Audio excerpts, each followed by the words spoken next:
बिस्मिल्लाहिर्रहमानिर्रहीम। तो आज का ब्लॉग स्टार्ट होता है किचन से। किचन तो सबके लिए है ही, लेकिन मेरे लिए ये कुछ ख़ास है क्योंकि मुझे कुकिंग करने का बहुत शौक़ है। लेकिन मुझे कुकिंग करने के साथ साथ अपने बच्चों को देखना, सब कुछ करना मेरा पसंदीदा सबसे काम है। क्योंकि मैं ज़्यादा पढ़ी लिखी तो हूँ नहीं, तो इसलिए मेरे लिए जो कुछ है मेरा परिवार ही है। एक औरत कितनी अच्छी होती है जो परिवार से निकलती है और परिवार में ही सिमट जाती है। मैं उन महिला में से बिल्कुल भी नहीं हूँ जो घूमना फिरना इन सब चीज़ों का शौक़ रखती हो। मैं एक घरेलू महिला हूँ और मैं इस घरेलू महिला के साथ साथ अपने बच्चों को की परवरिश करती हूँ। देखिए, इधर मैंने सब्ज़ी को काटी और सब्ज़ी की तैयारी शुरू कर दी। मुझे कभी भी कुछ कुकिंग से डर नहीं लगा। मैंने बहुत कम उम्र में किचन का काम करना शुरू कर दिया था। हमेशा मैं अपनी मम्मी की हेल्प करती रहती थी। मुझे काम करने का बहुत शौक़ था, तो इसीलिए मुझे कभी किसी चीज़ में कभी दिक्कत का सामना नहीं करना पड़ा। एक काम हटता नहीं, दूसरा शुरू हो जाता है। यहाँ मैं धनिया की चटनी बना रही थी।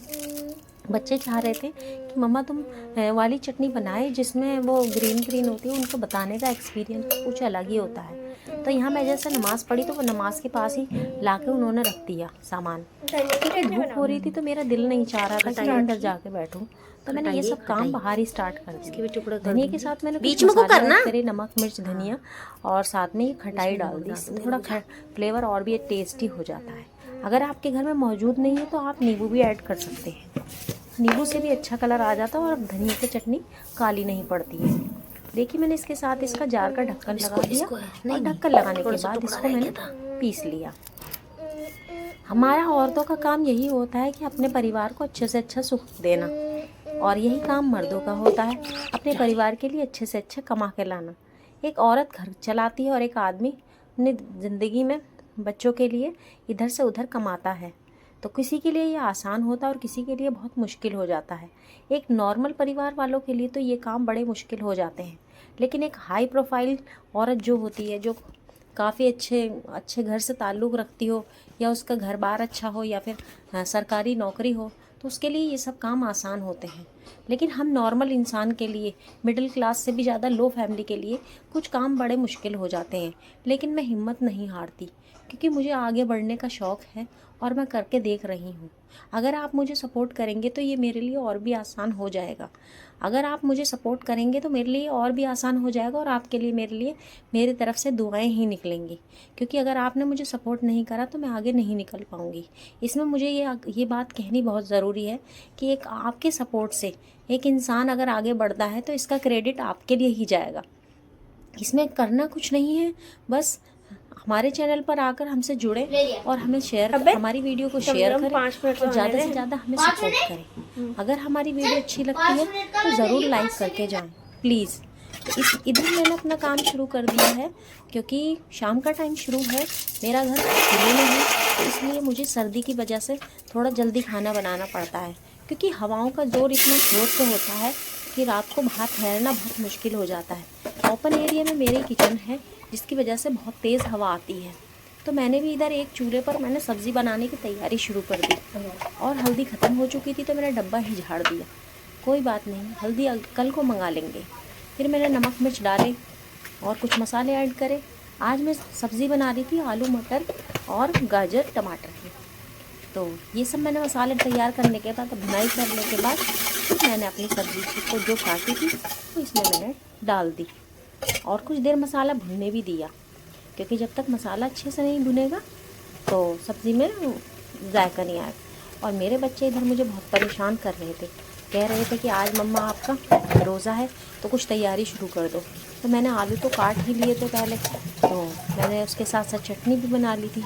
तो जैसे जितनी जल्दी वक्त हो, ये असर के बाद मगरिब का वक्त बहुत तेज़ी से आता है अगर रोज़ा हो तो।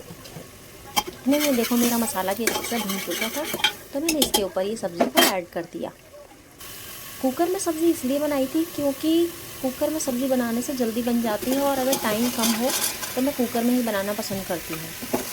कुकर में भी अपनी लिमिट होती है, इसमें आप पानी का इस्तेमाल कम करें और सब्जियों की भुनाई अच्छे से करें। सब्ज़ी की भुनाई अच्छी कर देंगे तो सब्ज़ी अच्छी बनेगी। और अगर आपने जल्दबाजी में ऐसे ही सब्ज़ी चढ़ा दी और पानी भी खूब ढेर डाल दिया तो आपकी सब्ज़ी बिल्कुल भी अच्छी नहीं बनेगी, और इससे टाइम की भी बचत होगी और आपका काम भी आसान हो जाएगा। देखिए, मेरे बच्चे पीछे से मुझे बार बार कह रहे थे कि जल्दी करो टाइम होने वाला है। फिर मैंने थोड़ा सा पानी डालकर इसका ढक्कन बंद कर दिया और इसको दूसरे गैस पर रख दिया, क्योंकि मुझे पता थी मेरे गैस की लो भी स्लो चल रही थी काफ़ी दिनों से, और मुझे दिखाने में किसी को दिखाने के लिए कोई गली में आ नहीं रहा, तो मुझे इस दिक्कत का भी सामना करना पड़ रहा था। तो मैंने दूसरे गैस पे चढ़ाकर मैंने तेल की कढ़ाई रख दी। तेल की कढ़ाई रखने के बाद मैंने कुछ देर इसको सूखने दिया, क्योंकि मैंने धो के रखी थी। तो आप मेरी वीडियो को कहाँ से देख रहे हैं प्लीज़ मुझे ज़रूर बताएं, और मेरे चैनल पर नए हैं तो सब्सक्राइब भी करें, क्योंकि एक शेयर, एक लाइक, एक कमेंट मेरे लिए बहुत है। आप मुझे सपोर्ट करेंगे तो मुझे अच्छा भी लगेगा और मेरे दिल से दुआएं भी निकलेंगी आपके लिए। तो प्लीज़ मेरी वीडियो को एंड तक देखें, स्किप करके बिल्कुल भी ना देखें, मेरी वीडियो पर बने रहें। तो देखिए यहाँ हमारी कढ़ाई हो गई रेडी। कढ़ाई गर्म हो चुकी थी, तो उधर मैं सब्जियों को धो रही थी। बच्चे छोटे हैं तो मुझे काम खुद ही करना पड़ता है। कभी कभी बच्चियों को साथ लगा लेती हूँ तो कभी बनने की जगह काम बिगड़ भी जाता है। इधर मैंने आलूओं को तैयार कर दिया, दूसरे बर्तन में ट्रांसफ़र करने के बाद कुछ मसाले मिला दिए, क्योंकि इसमें मसाला मिलाऊंगी मैं इसी बर्तन में। मैं दूसरे बर्तन नहीं सानना चाह रही थी ताकि मेरा काम ना बढ़े।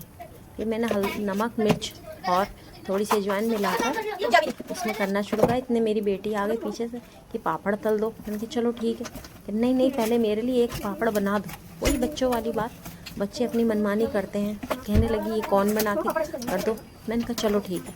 फिर मैंने उसका एक पापड़ तल दिया। इसमें तेल गर्म हुआ तो मैंने उसी का ही पापड़ तल के दे दिया। तो आपके बच्चे भी इसी तरह परेशान करते हैं या नहीं करते मुझे ज़रूर बताइए। तो देखिए वो अपने ही चलाए जाते हैं। एक बार देख लो मम्मा, देखो तेल हो चुका है और आप इसमें डाल के देखो। फिर मैंने डाला, उसके लिए मैंने कहा चलो ठीक है। फिर कहने लगी और बना दो। मैंने कहा नहीं, सिर्फ एक ही, क्योंकि मुझे पहले पकौड़ी तलनी थी। मेरी कढ़ाई बहुत छोटी है, क्योंकि मैं ज़्यादा तेल अफोर्ड नहीं कर पा रही थी कढ़ाई में, कहीं पलट ना जाए। तो इस वजह से मैं इसमें थोड़ा तेल डालकर भी काम आसानी से हो जाता है। अगर मैं बड़ी कढ़ाई डालूंगी तो उसके लिए मुझे ज़्यादा तेल की ज़रूरत पड़ेगी, तो इस वजह से मैंने छोटी कढ़ाई ले ली, सही समझी। तो पकौड़ी हमारी एक दो बार फ्लिप कर दूँगी, इससे अच्छे से सीख जाएंगी और क्या कहते हैं गल भी जाएंगे। तो आज आपके घर में कौन सा सालन बना है, कौन सी डिश बनी है ज़रूर बताएं।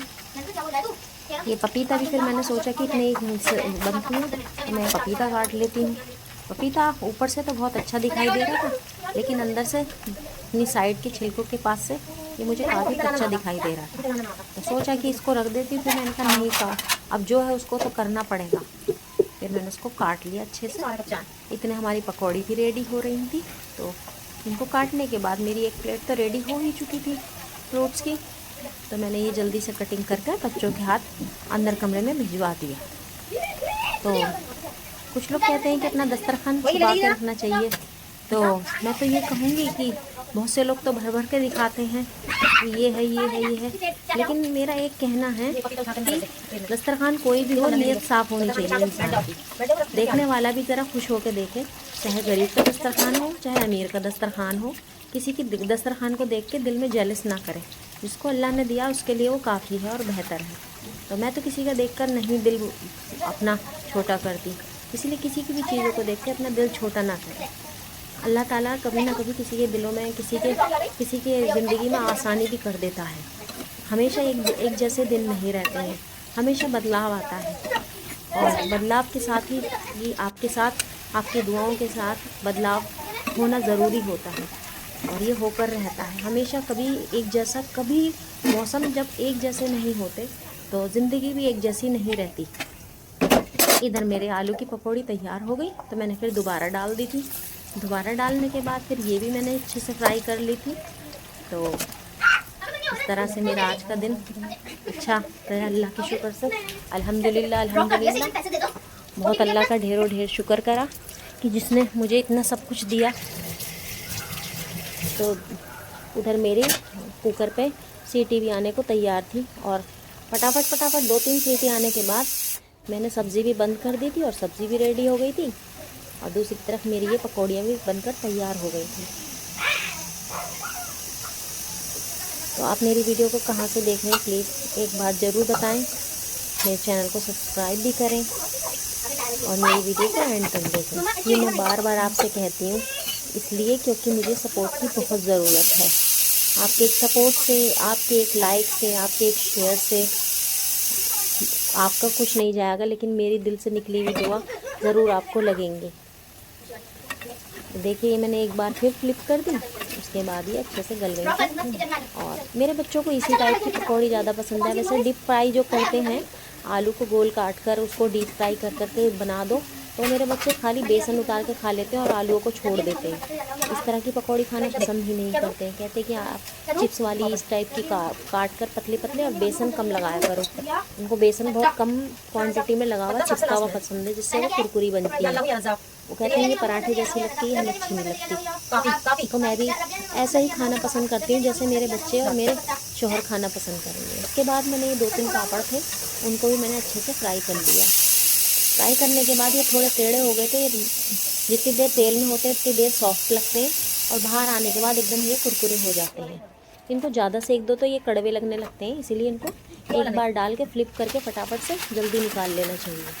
ज़्यादा देर नहीं सेकना चाहिए इन पापड़ों को। ये मूंग की दाल के पापड़ थे और एक आलू के पापड़ थे। 2 तरह के पापड़ थे, खाने में बहुत टेस्टी थे। तो ये मेरी दूसरी प्लेट भी तैयार हो गई है और सब्जी भी मेरी रेडी है अल्हम्दुलिल्लाह। तो फिर उसके बाद मैंने देखा बाहर जाकर कि मौसम कैसा हो रहा है। तो मुझे अभी दिख रहा था कि हाँ, अभी सूरज गुरूब में नहीं है, क्योंकि गुरूब होने के बाद ही आफ्ताब रोज़ा खुलता है। तो मैंने थोड़ा सा अपना, तो चलो फिर आगे अगले ब्लॉग में फिर मिलेंगे अब नई रेसिपी के साथ। तब तक के लिए दीजिए अल्लाह हाफ़िज़।